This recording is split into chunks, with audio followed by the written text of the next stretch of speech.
Hello दोस्तों, आपका DK Ram motivation channel पर स्वागत है। जब भी आप कोई बुरा कार्य करते हो या अच्छा कार्य करते हो तो आप सोचते हो कि कोई नहीं देख रहा। भगवान कहते हैं, तुम जो भी कुछ कर रहे हो मेरी दृष्टि सदैव तुम पर है, इसलिए आप यह मत समझें कि आप अकेले हैं। भगवान आपके साथ हमेशा रहते हैं। दुनिया में समय से बलवान और कीमती कुछ नहीं। आज किए गए समय के उपयोग पर ही व्यक्ति का भविष्य निर्भर करता है। समय की सबसे अच्छी और खास बात यह है कि इसकी अहमियत समझने वालों को यह कभी निराश नहीं करता, और जो इसकी कदर नहीं करते उन्हें अर्श से फर्श पर पटकने में भी देर नहीं करता। जो बीत गया उस समय के लिए मत रोइए, जो आया नहीं उस भविष्य की चिंता मत करिए। जो वर्तमान में है उसे जी भर के जिएं और इसे सुंदर बनाएं। मानव स्वयं पर अनुशासन के कठोरतम बंधन तब बद्धे आनंद से स्वीकार करता है जब उसे यह अनुभूति होती है कि उसके द्वारा कोई महान कार्य होने जा रहा है। इस बात से कभी वास्तविक प्रगति नहीं हो सकती कि हम वास्तविकता का ज्ञान प्राप्त किए बिना अंधों की भांति इधर उधर भटकते फिरें। हमें समय का हमेशा बुद्धिमता से उपयोग करना चाहिए और ये हमेशा याद रखना चाहिए कि किसी भी सही कार्य को करने के लिए सही समय ही उचित रहता है। मानव के हृदय में यदि यह भाव आ जाए कि विश्व में सब कुछ भगवत स्वरूप है, तो घृणा का भाव स्वयं भी लुप्त हो जाएगा। समय एक नदी की तरह है। आप एक ही पानी को दो बार नहीं छू सकते, क्योंकि जो प्रवाह बीत चुका है वह फिर कभी नहीं गुजरेगा। अपने जीवन के हर पल का आनंद लें। व्यस्त रहना महत्वपूर्ण नहीं है, क्योंकि चींटियां भी लगी रहती हैं। महत्वपूर्ण यह है कि आप किस काम में लगे रहते हैं। हमें इस बात की चिंता क्यों करनी चाहिए कि दूसरे हमारे बारे में क्या सोचते हैं। क्या हमें अपनी राय से ज्यादा उनकी राय पर भरोसा है? दूसरों की राय बदलने की कोशिश में अपनी ऊर्जा बर्बाद मत करो। अपना काम करो, और अगर वे उसे पसंद नहीं करते हैं तो उनकी परवाह न करें। जब आप अपना ख्याल रखते हैं तो आप दूसरों के लिए एक बेहतर इंसान होते हैं। जब आप अपने बारे में अच्छा महसूस करते हैं तो आप दूसरों के साथ बेहतर व्यवहार करते हैं। ईश्वर का ध्यान कर लेने पर मनुष्य का आकार वही रहता है, परंतु उससे अशुभ कर्म नहीं होते। अर्थात जो व्यक्ति अपना सब कुछ ईश्वर को समझकर सांसारिक कार्य करता है वो कभी गलत कार्य नहीं करता। ईश्वर का दर्शन कर लेने पर मनुष्य फिर जगत के जंजाल, जिसकी साधना करने की तीव्र उत्कंठा होती है, भगवान उसके पास सद्गुरु भेज देते हैं। गुरु के लिए साधकों को चिंता करने की आवश्यकता नहीं पड़ती। मनुष्य देखने में कोई रूपवान, कोई कुरूप, कोई साधु, कोई असाधु दिखते हैं, परंतु उन सबके भीतर एक ही ईश्वर विराजते हैं। फल के बड्ढे होने पर फूल अपने आप गिर जाता है।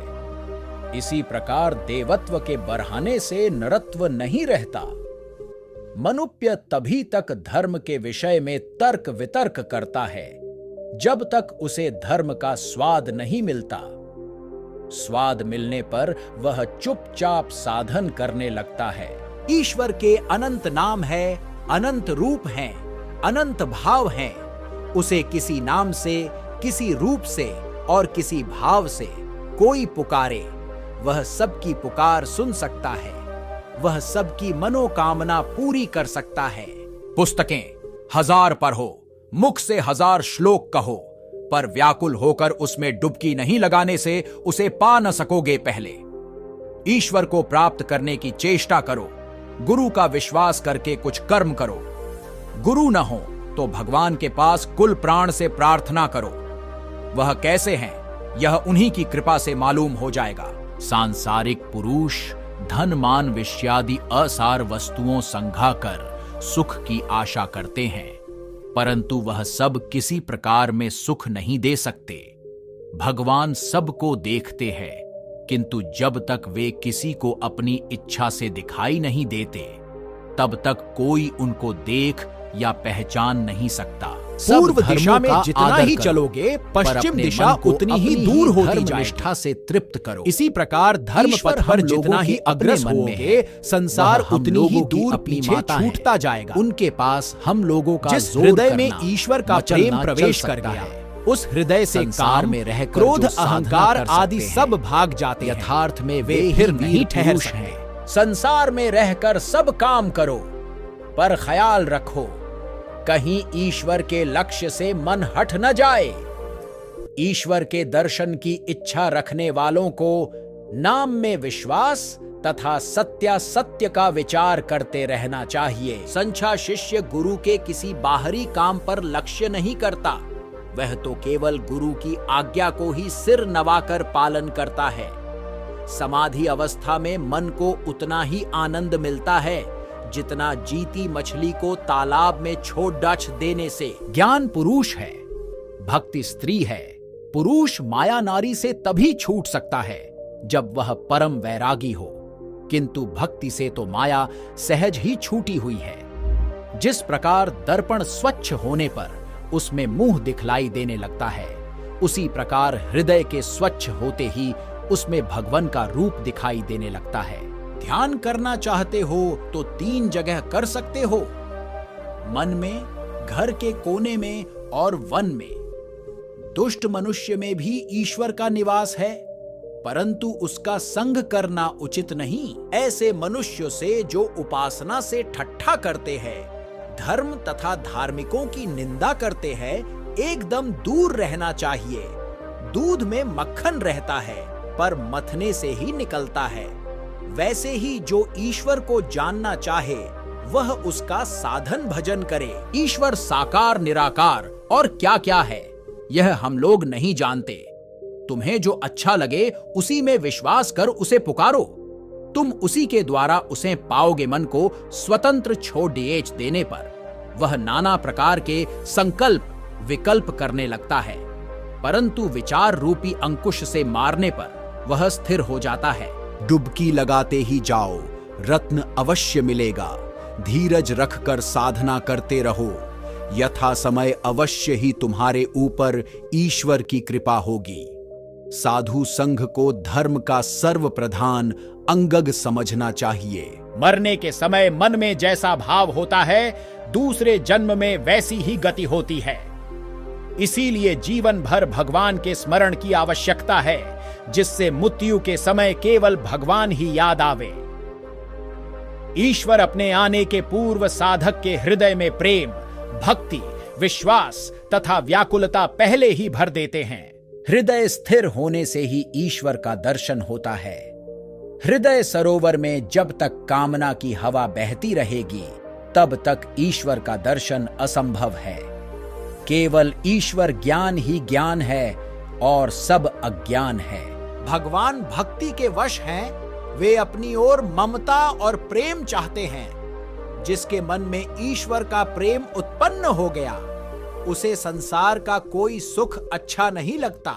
जो प्रभु के प्रेम में बाबला हो गया है, जिसने अपना सब कुछ उनके चरणों में अर्पण कर दिया है, उसका सारा भार प्रभु अपने ऊपर ले लेते हैं। संसार में आकर भगवान के विषय में तर्क, युक्ति, विचार आदि करने से कुछ फल नहीं। जो प्रभु को प्राप्त कर आनंदानुभव कर सकता है, वही धन्य है। सभी मनुष्य जन्म जन्मांतर में कभी न कभ भगवान को देखेंगे ही। सुई के छेद में धागा पहनाना चाहते हो तो उसे पतला करो। मन को ईश्वर में पिरोना चाहते हो तो दीनहीन अकिंचन बनो। संसार में जो जितना सह सकता है, वह उतना ही महात्मा है। जिसका मन रूप चुवकयंत्र भगवान के चरण कमलों की ओर रहता है, उसके डूब जाने या राह भूलने का डर नहीं। साधन की राह में कई बार गिरना उठना होता है, परंतु प्रयत्न करने पर फिर साधन ठीक हो जाता है। सच्चे विश्वासी भक्त का विश्वास तथा भक्ति किसी प्रकार नष्ट नहीं होती। संसार में ईश्वर ही केवल सत्य है और सभी असत्य है। दुर्लभ मनुष्य जन्म पाकर जो व्यक्ति ईश्वर की प्राप्ति के लिए यत्न नहीं करता, उसका जन्म वृथा ही है, सर्वदा सत्य बोलना चाहिए। कलिकाल में सत्य का आश्रय लेने के बाद और किसी साधना का काम नहीं। सत्य ही कलिकाल की तपस्या है। जो ईश्वर में नित्य डूबा रहता है, उसकी प्रेमा भक्ति कभी नहीं सूखती। परंतु 2-1 दिन की भक्ति से ही जो संतुष्ट तथा निश्चिंत रहता है, सीके पर रखे हुए रिश्ते घड़े के जल के समान, वह भक्ति 2 दिन बाद ही सूख जाती है। जो ईश्वर में नित्य डूबा रहता है, उसकी प्रेमा भक्ति कभी नहीं सूखती। परंतु 2-1 दिन की भक्ति से ही जो संतुष्ट तथा निश्चिंत रहता है, सीके पर रखे हुए रिश्ते घड़े के जल के समान, वह भक्ति 2 दिन बाद ही सूख जाती है। जगत में ईश्वर व्याप्त हैं, पर उनके पाने के लिए साधना करनी पड़ती है। जिस मन से साधना करनी है, वही यदि विषयासंवत हो जाए तो फिर साधना असंभव ही समझो। जल में नाव रहे तो कोई हानि नहीं, पर नाव में जल नहीं रहना चाहिए। साधक संसार में रहे तो कोई हानि नहीं, परंतु साधक के भीतर संसार नहीं होना चाहिए। मन और मुख को एक करना ही साधना है। ईश्वर महान होने पर भी अपने भक्त का तुच्छा उपहार प्रेम पूर्वक प्रसन्न होकर ग्रहण करते हैं। ईश्वर में भक्ति और अटूट निष्ठा करके संसार का सब काम करने में जीव संसार बंधन में नहीं पड़ता। जो ईश्वर का चरण कमल पकड़ लेता है, वह संसार से नहीं डरता। ईश्वर के चरण कमल पकड़कर संसार का काम करो, बंधन का डर नहीं रहेगा।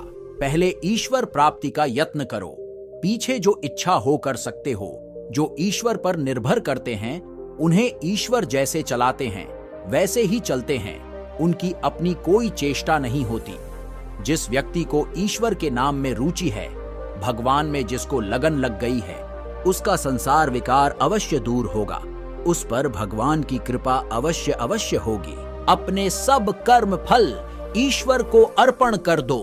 अपने लिए किसी फल की कामना न करो। वासना लेश मात्र भी रही तो भगवान नहीं मिल सकते। अहंकार होने पर ईश्वर को नहीं देख सकते। अहम बुद्धि के जाते ही सब जंजाल दूर हो जाते हैं। मैं प्रभु का दास हूं, मैं उसकी संतान हूं, मैं उसका अंश हूं, ये सब अहंकार अच्छे हैं। ऐसे अभिमान से भगवान मिलते हैं। जिस घर में नित्य हरि संकीर्तन होता है, वहां कलयुग प्रवेश नहीं कर सकता। संसारी तुम संसार का सब काम करो, किंतु मन हर घड्ड ही संसार से विमुख रखो। जिसका यहां ठीक है, उसका वहां भी ठीक है, और जिसका यहां नहीं है, उसका वहां भी नहीं है। जिसका जैसा भाव होता है, उसको वैसा ही फल मिलता है। सफेद कपड़े में थोड़ी भी स्याही का दाग पड़ने से वह दाग बहुत स्पष्ट दिखता है। उसी प्रकार पवित्र मनुष्यों का थोड़ा दोष भी अधिक दिखलाई देता है। जब भगवान के आश्रित हो रहे हो तो यह न हुआ, वह न हुआ आदि चिंताओं में न पड़ो। विश्वासी भक्त आजीवन भगवान का दर्शन न मिलकर भी भगवान को नहीं छोड़ता। संसार कच्चा कुआं है, इसके किनारे पर खूब सावधानी से खड़े होना चाहिए। तनिक असावधान होते ही कुएं में गिर पड़ोगे, तब निकलना कठिन हो जाएगा। कामिनी और कंचन ही माया है। इनके आकर्षण में पड़दिचपे पर जीव की सब स्वाधीनता चली जाती है। इनके मोह के कारण ही जीव भव बंधन में पड़ जाता है। संसार में रहने से सुख दुख रहेगा ही। ईश्वर की बात अलग है, और उसके चरण कमल में मन लगाना और है दुख के हाथ से छुटकारा पाने का और कोई उपाय है नहीं। साधु संग करने से जीव का माया रूपी नशा उतर जाता है, जिससे 10 आदमी अच्छी प्रेरणा पाते हों तथा शुभ कार्य में लगते हों, तो समझना चाहिए कि उसके भीतर भगवान की विभूति अधिक है। जो सोचता है मैं जीव हूं, वह जीव है, और जो सोचता है मैं शिव हूं, वह शिव है। एक ईश्वर को पकड़े रहने से इहलौकिक पारलौकिक अनेकों लाभ होते हैं, पर ईश्वर को त्यागते ही जीव का सब कुछ व्यर्थ हो जाता है। व्याकुल होकर उसके लिए रोने से ही वह मिलता है। लोग लड़के बच्चे के लिए, रुपए पैसे के लिए कितना रोते हैं कि भगवान के लिए क्या कोई एक बूंद भी आंसू टपकाता है? उसके लिए रो, आंसू बहाओ, तब उसको पाओगे। यदि आपको हमारी वीडियो अच्छी लगी हो तो प्लीज की लाइक जरूर करें और चैनल पर नए हो तो प्लीज चैनल को सब्सक्राइब करें। वीडियो को अंत तक देखने के लिए आप सभी का बहुत बहुत धन्यवाद। भगवान की कृपा आप पर सदा बनी रहे।